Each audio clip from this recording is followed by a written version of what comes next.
Hello and welcome to How to Guide. In this video, I'm going to teach you how you can enable direct or private messages on Discord. So let's go ahead and start the video. Open Discord on your PC and click on User Settings. After you click on User Settings, click on Privacy and Safety. Then you can see direct messages from friends. You should keep it on So. And you can see direct messages from others as well. You can click So as well, but if you want to block the messages from others, you can just keep it on block.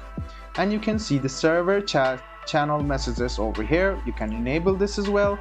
Scroll a bit down and you can see DM spam filter.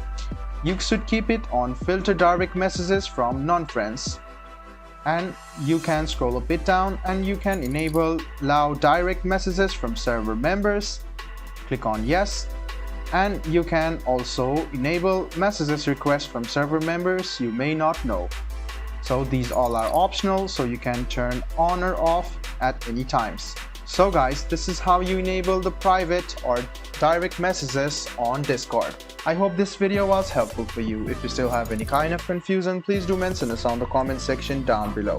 Like the video, subscribe to the channel and do hit the bell button for more. Hope to see you in the next video as well. Until then, goodbye, take care and make sure you enjoy.